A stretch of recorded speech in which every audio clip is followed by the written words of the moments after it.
Are you listening? TellTale Games. One of the biggest stories of 2018 was the sudden closure and implosion of TellTale Games. Within a matter of minutes, one of the largest developers of narrative-driven, choose-your-own-adventure games was gone. TellTale Games was responsible for fan-favorite games like Batman, The Wolf Among Us, Guardians of the Galaxy, and The Walking Dead. And what makes the closing of TellTale Games so interesting is that for many gamers, it came as a surprise. I mean, now that the chips have fallen, people can go back and see the writing on the wall, but the thing is, Telltale's Walking Dead series was one of the most beloved games of all time. Gamers felt such a close connection to the story's main character, Clementine. And I would even go out on a limb to say that that connection hasn't been found with any other Walking Dead character from the comics or even the TV show. And honestly, we could spend hours discussing what caused TellTale Games to close. Personally, I think TellTale Games was the first casualty of Let's Plays and live streaming.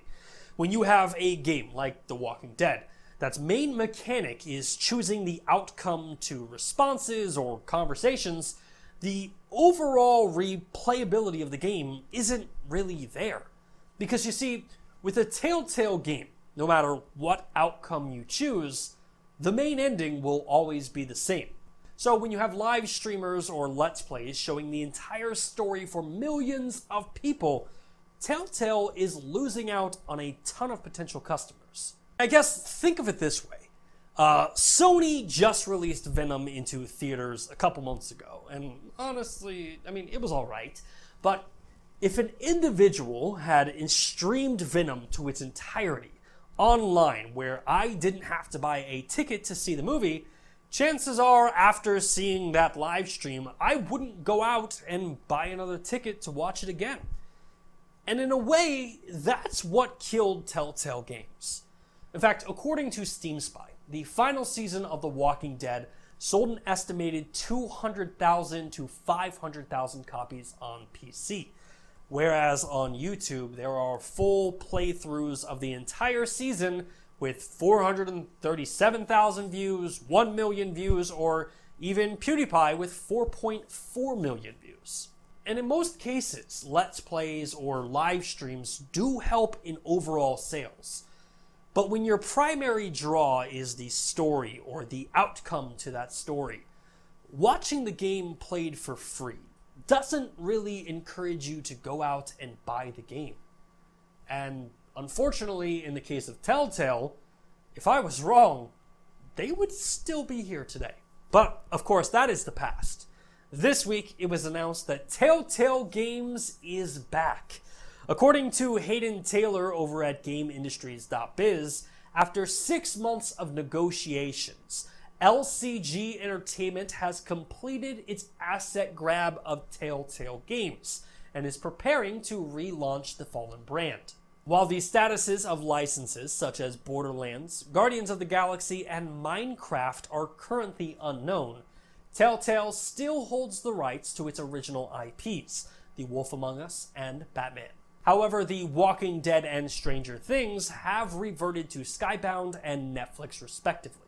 TellTale 2.0 is going to be led by Jamie Audeley and Brian Waddle, and in an interview with Polygon's Colin Campbell, Audeley confirmed that the new Telltale would be using these next couple months to focus on tools, technology, and design in-house. Some things like animation and motion capture will be done with the right partnerships externally.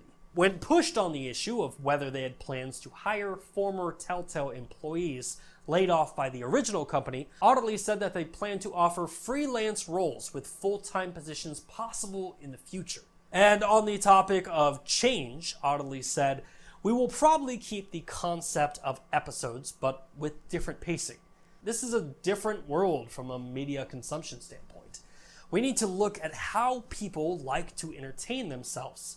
I like the idea of binge watching." Now, the plan is for TellTale 2.0 to be based in Malibu, California, and for publishing of future games to be handled by publisher Athlon Games. But don't expect anything soon. Audley did confirm we're going to stay small over the next 6 months, and we will work for more of a distributed development pipeline than TellTale was known for. So, TellTale Games is back from the dead, but this time with new owners, a new publisher, a new home, and new developers. And at this point, all we can do is hope that with all these changes, the essence that made TellTale so cool is still going to be there. Also, we can only pray that this new iteration succeeds and doesn't become some form of Frankenstein's monster. Look, it's moving. It's moving. It's alive. It's alive! Hey, thanks so much for checking out our channel. If you like what you saw and you want to see more content just like it, do me a favor, hit that subscribe button right there. In fact, your grandma sitting right next to you, grab her phone, open up YouTube, go to the Nerf Report and hit subscribe. Once you're done with your grandma's phone, get your sisters, your moms, your brothers, your dads, your uncles, get everybody's phone and subscribe to the Nerf Report. Thanks in advance.